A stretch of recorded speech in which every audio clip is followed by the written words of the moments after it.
So our topic at hand today is light-duty diesel diagnostics. So there are some differences between gasoline engines and diesel engines, but there's a lot of similarities as well. But we're going to try and look through some of the differences. So if you're, say, a technician that normally works on gasoline vehicles and you really don't work on or have the occasional work on diesel vehicles, just know that they're fairly similar. There are some differences, and we're just going to kind of talk about a couple of those major differences in this presentation tonight. And then we'll take a look on the scan tool and see what all we can do with a sample of a few different diesel vehicles out there. So gasoline versus diesel, what's the difference? Well, they both need the same four ingredients to run. They both need air, fuel, compression, and some sort of an ignition source, whether it be an ignition system or some other way to ignite the fuel like compression. Now, the fuel is going to be different. Gasoline's a petroleum product that's more refined than diesel. It also has less energy available during combustion. Its auto ignition temperature is higher than diesel at about 475 degrees Fahrenheit.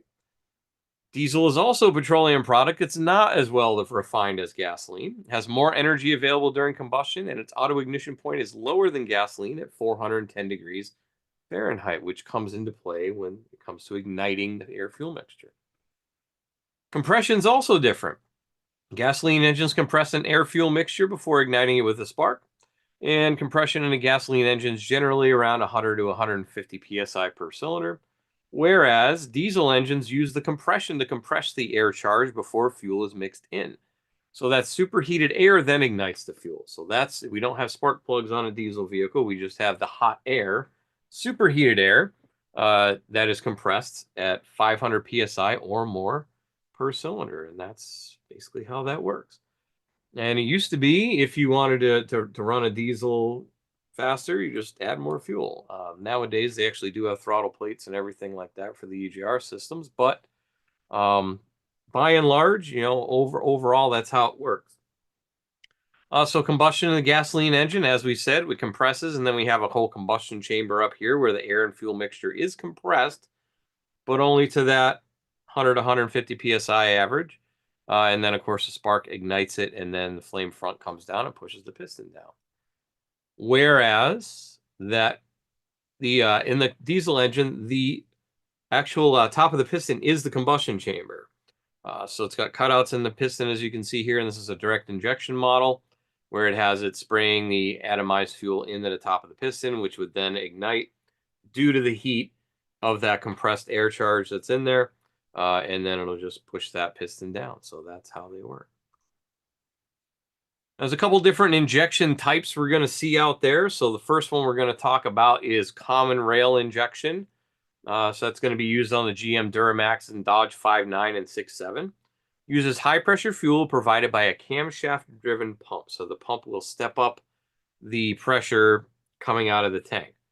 So it is electronically controlled, and each injector has an electrical connector and high pressure fuel at the injector itself.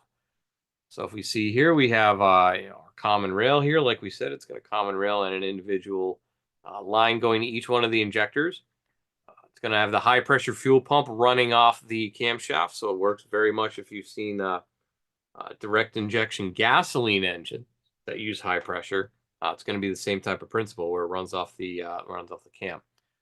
We got pressure sensor, pressure limiter, mass airflow, coolant temp, all the usual sensors you would normally expect to find on a gasoline engine, you would also find on a diesel engine. And guess what? If they fail, diagnosing them is going to be pretty much the same. Especially with like your cam and crank sensors is going to be for all intents and purposes identical. And of course, controlled by a computer. The injectors are going to be a little bit different because they run at different voltages, but we can talk about that a little bit later when we talk about guided component tests on these. Then we have hydraulic electronic unit injection. So that would be what Ford used on the 7.3 and the 6 liter. Uses high pressure motor oil to magnify fuel pressures. So based on how the injector is designed, and then we use high pressure oil to then magnify the squirt coming out of the end of the injector. It is also electronically controlled. Each injector unit has an electrical connector, has low pressure fuel, 45 to 65 psi. That's dealing with like automotive range with fuel. However, the oil that fires it is 3,000 to 3,600 psi on that. So that's considerably higher than what you would expect on normal oil pressure. So be aware anytime we have a high pressure fluid of any kind, oil or fuel, that you need to make sure you are being very, very careful. If you've ever seen a water jet cut through metal, that could do the same thing to a body part. So we want to be very, very careful and relieve the pressure if we're working around any of these systems. So the main components of this injector assembly, this is our hydraulic actuated unit. We got an electric solenoid at the top. We got an oil chamber in here in green.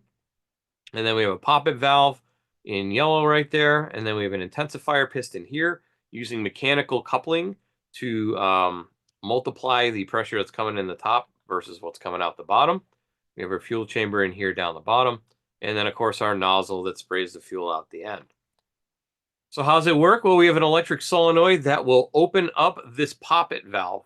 When the poppet valve opens up, it allows our high pressure oil that was sitting below it here to go in and go around that poppet valve and then push down on the top of this intensifier piston here.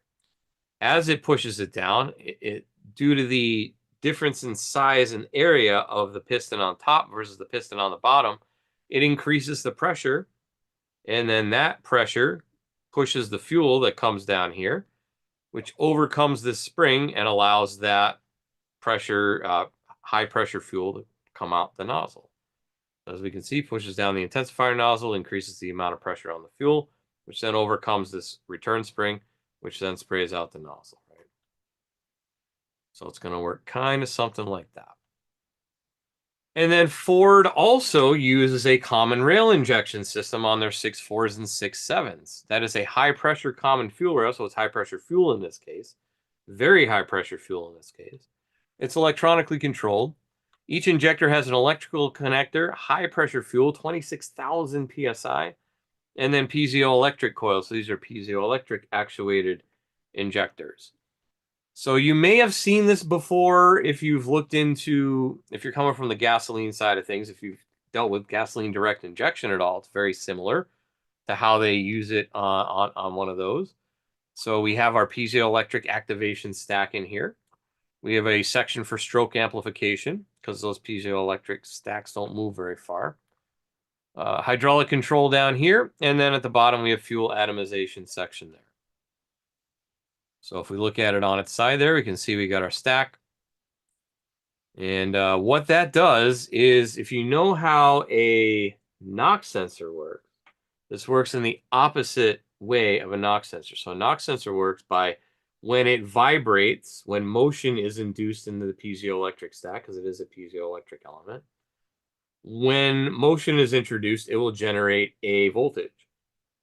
Versus on a piezoelectric injector, when I introduce voltage, it's going to cause that stack to move. So we see I add voltage and it makes them expand. So expand, contract, right? Now, because it doesn't move all that far, we need to be able to amplify the stroke. And once again, we're using that mechanical area advantage, right? So we have a larger area over here and we have a smaller area over here, which allows us to increase the pressure. Now around here, we have a spring, we have another spring here, and then we have a chamber for fuel to be put in here. So if we just kind of move this end without any fuel in there, it's just going to free fall or free move. But if I add diesel fuel in here to couple these together, once again, a larger surface area, smaller surface area, it increases the amount of stroke over here. So we get a small stroke coming in and a much longer stroke coming out. We see we push it there, and we can see that the intensifier piston moves further because of that hydraulic coupling we have going on. Which in turn comes down to our hydraulic coupling down here. So you see how it pushes on this little piston here. This stroke pushes on the piston. We have our super high pressure fuel. And when it pushes on it, when it opens, it allows the fuel to kind of come in and push down on the bottom, which closes it. And then when we push down on it, it relieves the pressure, which allows this fuel to overcome this return spring. And then it would throw it back there and allow it to spray. And then seeing that down here, what that looks like. So fuel is going to come in. Fuel pressure in the control chamber and the tension of the spring keep the nozzle needle closed when it's on that side, but when I push down on the back side, it is going to allow the pressure out. Fuel pressure in the control chamber is going to be reduced. The nozzle needle will open, and it'll allow the fuel to spray out the end. All right, so we're using hydraulic and mechanical coupling to make this all work, even though we're using super high pressure fuel as well. Go through that a few more times. All right, there we go. All right, so when it comes to dealing with fuel injectors on a diesel vehicle, there are some different things that we might want to look at. For example, this is on an 18 F350, and we have our injector quantity adjustment right there. That is required anytime I change the injectors because we have to put the code number in the computer that tells the computer how much that particular injector is going to flow, because every injector is going to be a little bit different in how it's built and how it flows. So it says use a 10-digit code on top of the injector to program the injector. Do not confuse characters like 8 and B, D and 0 when reading off the injectors. On the next screen, it's going to show the current IQA codes for your record, and then select the injector to be programmed. So we'd go in here. Say I wanted to do injector 1. That's the one that's in there. And maybe my new one's got a total. I'm sure the new one would have a totally different code. So you just hit edit. And then you would go in and you would type in the code, and that would allow you to program it. All right. So there's other examples of this we're going to see in a little while when we go live on the tool. But that is in diesel injection, so it's a little bit different. It uses much higher pressures than you were used to, even on direct injection. I don't think really gets up to 26,000 psi on a piezoelectric injector. So very high pressures, absurdly high pressures on these. And some differences that we need to work at when we work with the scan tool. So now let's go to the other thing that's kind of unique about diesel vehicles. Is going to be the emissions control system. So, of course, we have emissions on the automotive side of things for the catalyst, but on diesels, considerably more emissions are a lot. I mean, if you remember 20, 30 years ago, you get black, well, even still nowadays too, you can, but you get the black smoke coming out of the smokestacks and everything. It's really just kind of a dirty fuel, not as well refined, right?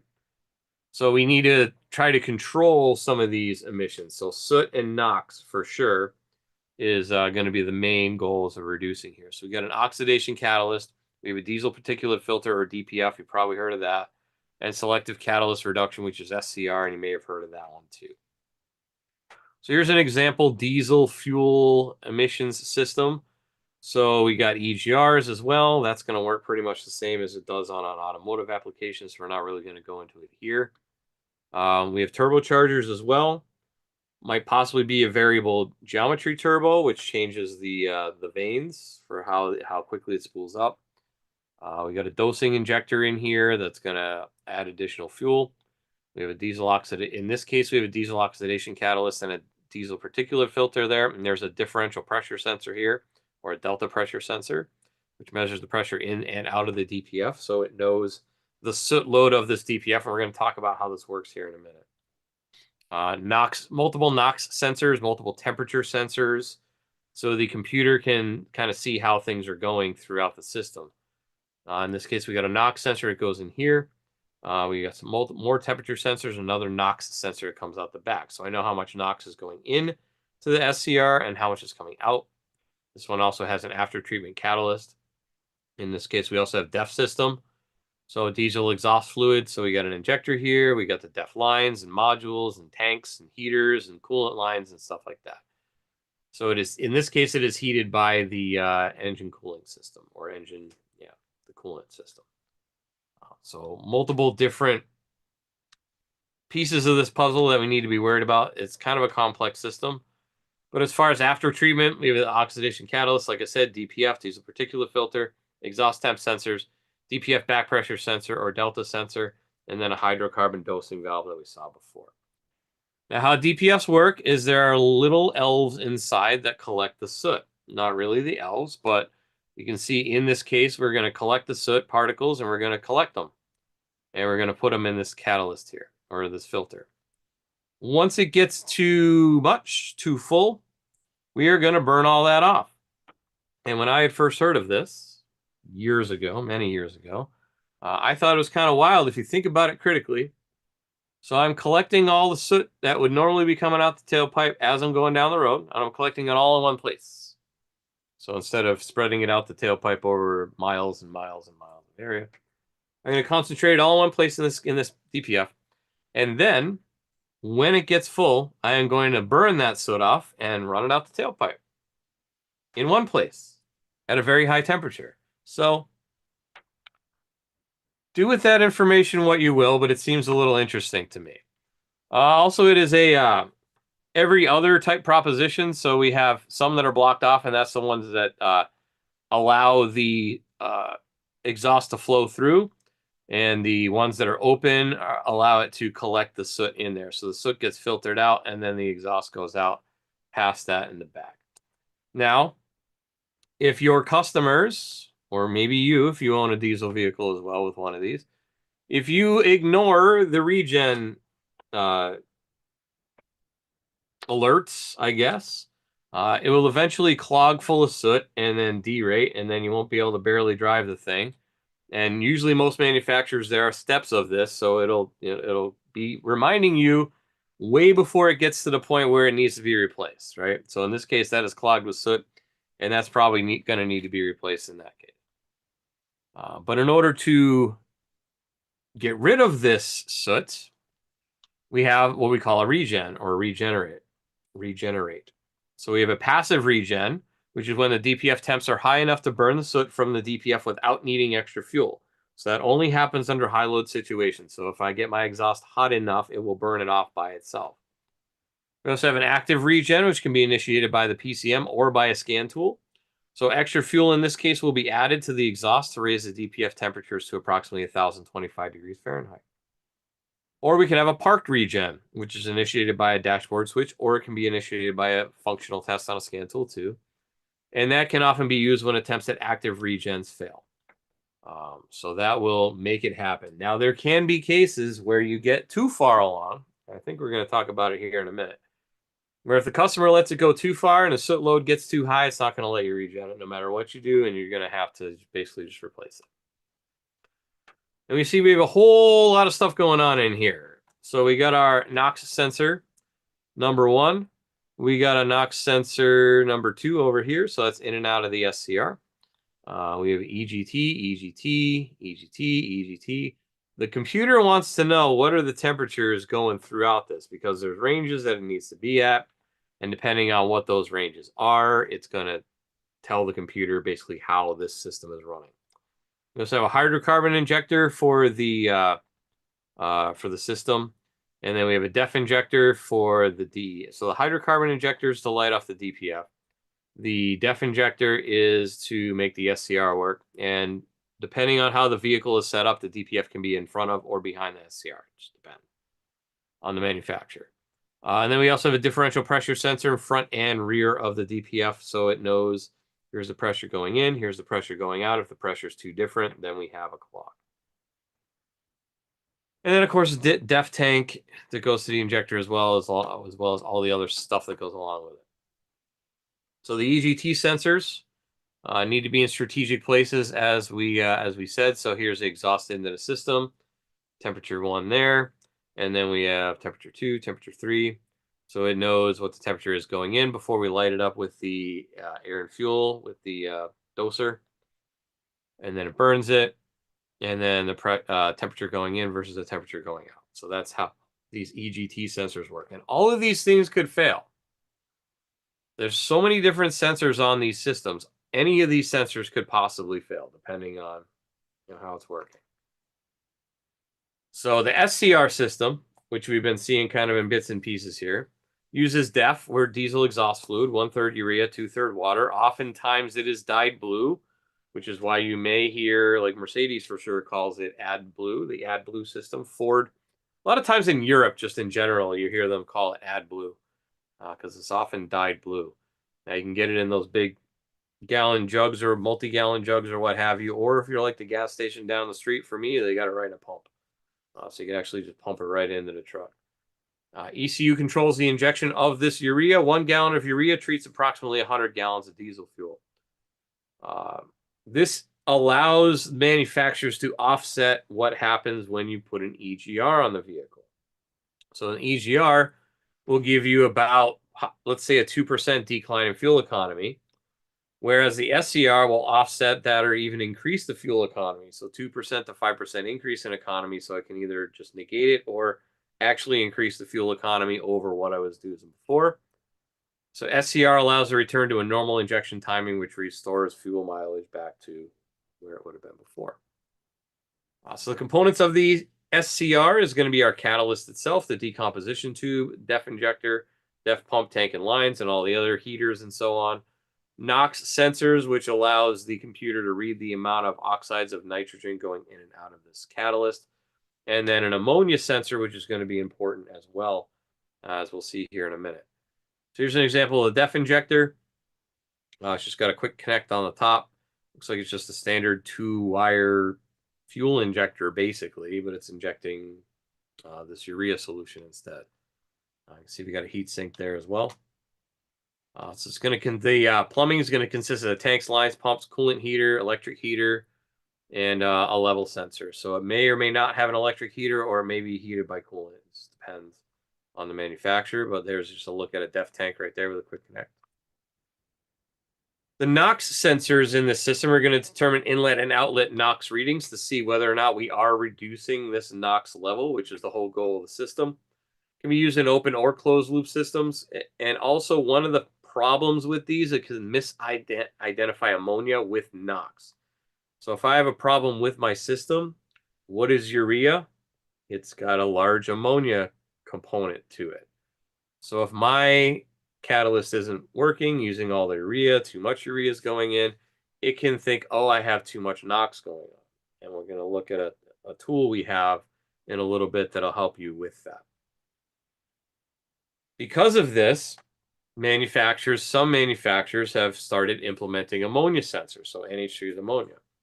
So it measures ammonia levels after the SCR, which allows for much greater NOx regulation and allows us to diagnose the system because it is immune to other exhaust gases. So if the NOx sensor says I got too much NOx, but the ammonia says, hey, that's all ammonia, that's not NOx, then the computer can make a judgment call based on that.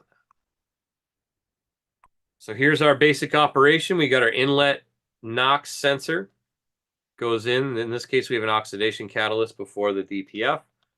And then after the DPF, we have our urea injector, which goes in here. And then we have our SCR, which allows it to burn that off. And then we have our slip catalyst there, and then it measures our outlet NOx right there. Now, true tailpipe NOx can help us when it comes to diagnosing faults. So if I can see what the sensor says. Well, if the sensor fails, which way did it fail? How do I know whether or not it's actually giving me a true reading? So you can actually use, we have this tool right here, which is a only NOx sensor or only NOx reading tool. So we have a 5-gas sensor, which one of those gases is NOx. And we also have a single gas sensor, which is just for NOx. So it's a NOx reading tool. So as we see down here, we have a chart which can tell us whether or not it is good, bad, or possible issues with the system. So let's say, for example, NOx sensor 1 is reading 400 parts per million. NOx sensor 2 on the back end is reading 40 parts per million. And the NOx analyzer tool is reading 40 parts per million. That means those two match. That means everything's working the way it should. Conditions are good. Let's say NOx sensor 1 is reading 400, NOx sensor 2 is reading 800, and the NOx analyzer is reading 400. Remember how we said that the urea can can be ammonia can be misidentified as NOx. So in this case, the system has totally failed in that case, where if I got double out than I do in, but I can check that with the NOx analyzer. Now let's say I have 150 parts per million in, and 300 out, that's still double. But if I'm actually reading 300 out, then we know we failed, and it failed on the low side, and that's NOx sensor number 1 is failed. Because it's not reading the 300 coming in. 600 in, 400 out, and I'm only reading 10 going out, then it's failed high. NOx sensor 2 is the problem because it is reading too high on this outlet where it's actually only getting 10 parts per million out, which means that the catalyst is working, but my sensor 2 has failed. 400 in, 400 out with reading 400, then it says my DPF is an issue. no DEF injection or contaminated DEF. And then 400 parts per million in, 400 out, reading 250. That means it's partially working. That means my SCR isn't working. So just using that example chart, and this is using the NOx sensing tool to perform a check on the NOx sensor too, if that makes sense, right? So double check the work of that secondary NOx sensor. Also to this point, in my diesel particulate filter area, if my diesel particulate filter is restricted due to ash accumulation, it will not let you regen. It will not let you do a regen. No matter what you want to do, you will not allow you to regen. So possible causes of progressive damage to the after treatment system from an engine failure, including but not limited to excessive fuel, oil, or coolant in the after treatment system, may contribute to a high pressure related fault. DPF could be plugged with accumulated ash, operating in light load conditions to prevent exhaust temperatures from being high enough to actively regenerate the diesel particulate filter, or temp sensors fail. If there's any DTCs present for the exhaust temperature sensors or exhaust DPF sensor, diagnose those DTCs first. 242F is usually the result of a drivability or fuel system failure. DTC indicates that diesel particulate filter may either be face plugged or filled with ash, or any other DTCs. Diagnose those first before continuing. If you have a 242 in there, this truck will not let you regen it. And we have had multiple phone calls to our call center with people trying to regen a Dodge vehicle, like a Ram 2500 in this case. Two reasons they'll call. One is I can't find the regen on this thing, and that's because they call it a stationary desoot. Number two is, hey, I know where it is and I know what it's called, and then I try to go and do a regen and it says it won't let me. And hey, what do you have any codes? Oh yeah, I got this 242F code. All right, well, you got to go through and diagnose that, because more than likely it's plugged and it's not going to let you regen it anyway. Right, so there's a few different examples of where people have called into our call center and those have been the issues. So this is kind of where some of these stories come from, as a call center, right? So in this case, stationary desoot, this procedure initiates a desoot. Stationary desoot procedure requires up to 80 minutes to complete, plus the warm-up time needed for the desoot begins. Refer to service information for a complete procedure. Vehicle must be in park. Parking brake must be engaged. Vehicle operating temperature not moving. Fuel level greater than 4 gallons, by the way. Remember that, because it injects fuel into the exhaust to make this happen. Correct any active DTCs not related to desoot. Stationary desoot will be aborted if any of the enabled conditions are no longer met during the course of this procedure, including fuel level. So if I get 4 gallons of fuel in there and I get down to 3.9 gallons of fuel, might be a problem. Or if any DTC set which can disable the desoot. Vehicle must be parked on a non-flammable surface. Do it in a parking lot. Spare tire must be lowered and 12-foot parameter must be established around the rear of the vehicle, because it is going to get hot. Remember, we said over 1,000 degrees coming out the back. You would go through there, and then it would bring you through. Also on this vehicle, we have a DPF replacement procedure. So this procedure resets the soot load estimate values whenever the DPF has been replaced. Engine must not be running to do this. You would go through there, and then with just a simple reset, resets it back to 0. And then you want to cycle the ignition, hit exit. All right. So that's my slides. Let's go live on the tool. Pull up a few of these different example vehicles. All right, first one's our Ram 2500. We're just going to take a look at some of the tests that are available. We just looked at a couple of them, but there's a couple others that I'd like to talk about. This one's behind security link because it's a 2019, right? Okay, on the hooked. I'm going to engine, and we'll go into system tests, and we can see things like after treatment system performance test, reductant pressure line heater test, tank heater test, doser prime override test twice. Let's see, fuel pressure override, fuel system run-up test, injector kill test, good for identifying misfires. Variable geometry turbocharger sector gear hysteresis test. That's a mouthful, so that's for testing the variable geometry turbocharger. High pressure fuel system test as well. And under miscellaneous functions, we're going to have DPF replacement. Let's see, idle shutdown timer, if it's got a different timer on there. Let's see, stationary DSOT again, turbo actuator pre-align and self-calibrate. Injector compensation value, so that's going to be for if I replace the injectors on there, I need to reestablish that as well. Then if we go out to component tests, we go to engine, we can see we have DEF systems, so injection pump, injector, line heater. So if I wanted to check the injector, right, it's going to tell us what it looks like. Also known as a dosing valve, is mounted at the inlet of selective catalyst, reduction catalyst. Operates like a fuel injector, and then urea fluid into the SCR cap. ECM sends a pulse with modulated 12-volt signal to the injector to deliver the fuel. Oh, good to know. Let's see. EGR system. It's going to be very similar to automotive in that case, though. Let's see. EGTs, exhaust pressure differential sensors, exhaust pressure sensors, fuel heaters, fuel systems, NOx sensors, turbo speed sensors, turbocharger actuators, selective catalyst reduction module. So that'll actually give us the pinouts on that. Different pinouts we have, so we can test it, so on and so forth. All right, so that's our RAM. Next, we'll pull up our F350, 2018 F350.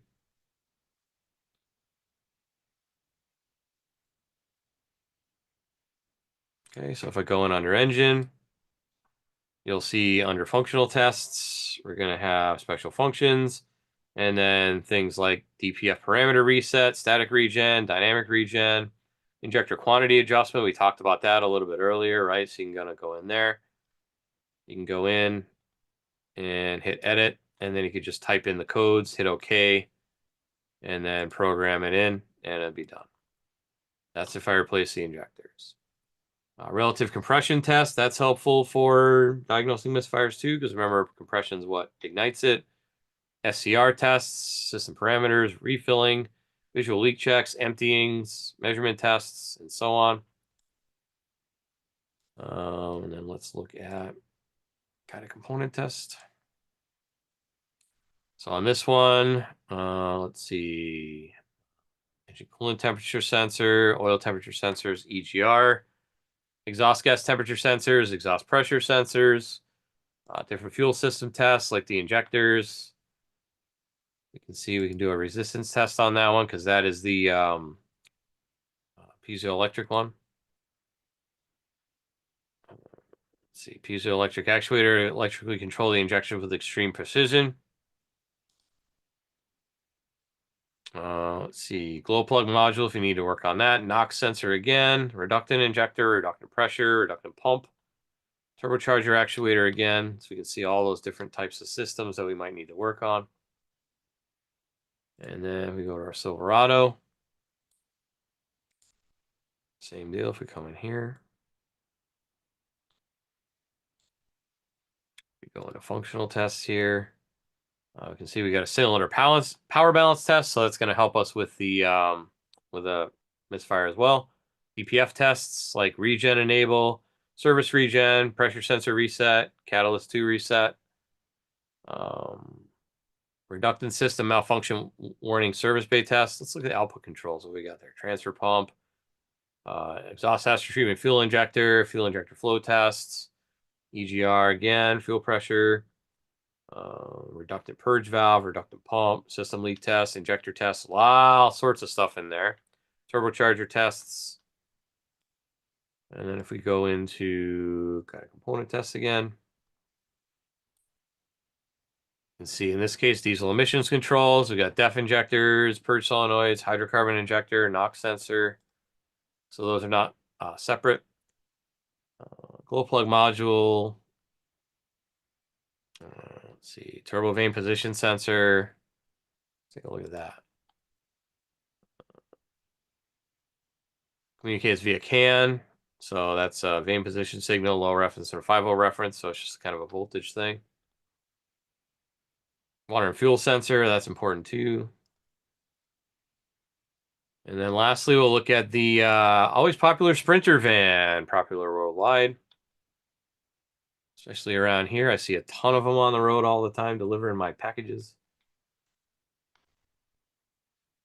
So if we go into the engine here, And special functions, we got injector programming. So that's a similar type. It's got a QR code on it. So in this case, it's 7 characters. On the Ford, it was 10 characters. So you would go in, hit edit, same deal, type it in, hit OK. Make sure it's right, program it, and done. So that programs the flow rates on the injectors.